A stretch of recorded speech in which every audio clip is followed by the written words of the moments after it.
Universities and high schools are readying high-tech ways to curb the spread of COVID-19. When students at Queens Grant High School in Matthews, North Carolina, return to class in late August, they'll notice a purple glow emanating from the vents as they walk down the hallway. The charter school has installed UV lights into its HVAC systems as part of an effort to eliminate viruses and other bacteria in the air. We rely on the student population coming in to stay open, so it was important to do everything we can to make sure our students are and feel safe, said Queens Grant High School Principal Josh Swartzlander, who said the school will also require students and teachers to wear protective gear. We enrolled 20 new students right after we made the announcement. The usage of UV lights, which have been shown to eliminate COVID-19, made headlines in May after New York City deployed portable light devices on its subway lines as part of a massive cleaning effort. With the last school year upended by the pandemic and the start of the next school year months away, educators are weighing what they can do to safely welcome students back to classrooms. Some schools like Queens Grant High School are embracing bold and sometimes controversial technologies to help cut down on exposure to and spread of coronavirus. The methods range from trackable student IDs and exposure alert apps to UV lights and thermal cameras that automatically perform temperature checks. These efforts come as some states with newly loosened lockdown restrictions are reporting a surge in coronavirus cases over the past few weeks. Although some institutions, including California State University's 23 locations, have announced plans to stick with virtual learning until further notice, many schools continue to push forward with plans to reopen physical classrooms.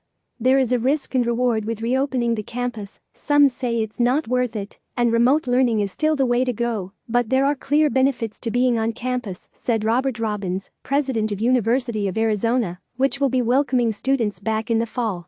However, our semester is not going to look the same. We have a responsibility to protect the health of everyone on campus. The University of Arizona recently announced it will roll out a specially developed exposure alert app, which tracks and alerts users if they've been in close proximity to someone who's tested positive for the virus. But in what may be a sign of the difficult balancing act, it won't require students to use the app over privacy concerns, even though that could make it harder for the school to achieve the strong adoption rate needed for the app to truly succeed. Whether a student is headed to class, a party or the gym, the app uses Bluetooth technology to recognize when someone else is nearby. If that student later tests positive for the virus, they'll need to anonymously log their results within the app, with proof from a medical provider, and anyone who's been exposed and has also downloaded the app will be notified. The app, built by COVID Watch, an organization made up of public health experts, researchers and developers, was developed using Apple and Google's newly launched contact tracing platform. Unlike other contact tracing apps, the tech company's joint effort does not collect location data, so the University of Arizona's Apple assigns users a random number to keep identities concealed. This means alerted students won't know where they were exposed, but they'll see the date and approximate duration of the exposure. People are always going to be suspicious of their privacy, but we hope keeping everything anonymous will entice more people to use the app, said Robbins. The University of Alabama is also working on a similar Bluetooth-based COVID tracking app in collaboration with the Alabama Department of Health, according to Alabama news site al.com. In an op-ed published by the New York Times, University of Notre Dame President Reverend John Jenkins said it would also incorporate contact tracing into its back-to-school protocols, but didn't elaborate on whether it would be part of an app.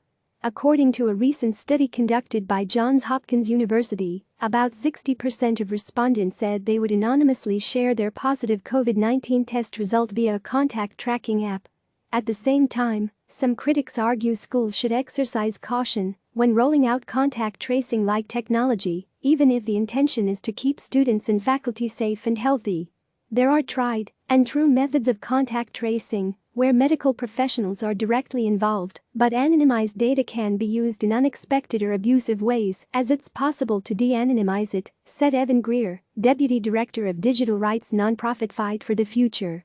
However, anonymized Bluetooth methods are different and less invasive than location tracking using GPS data, which could allow an institution or anyone who gains access to the system to monitor the real-time movements of students, faculty, and community members and learn intimate details about a person, such as how often they go to the bathroom, who their friends are, and their political associations, according to Greer.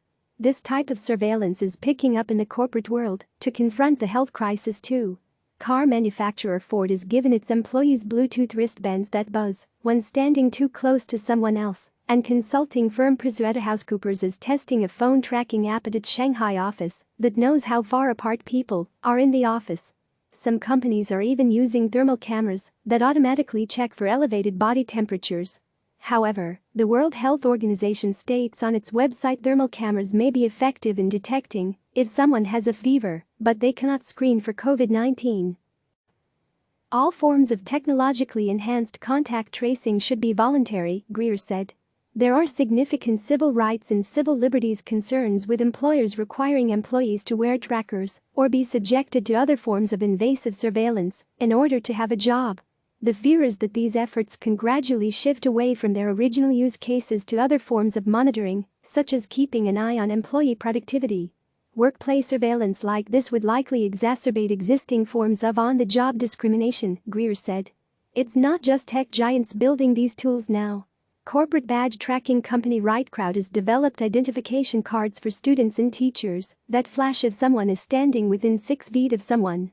Identity management firm Identigy has created special holders for student ID cards that work alongside beacons, small wireless transmitters that use Bluetooth to know when someone walks through certain doorways or halls.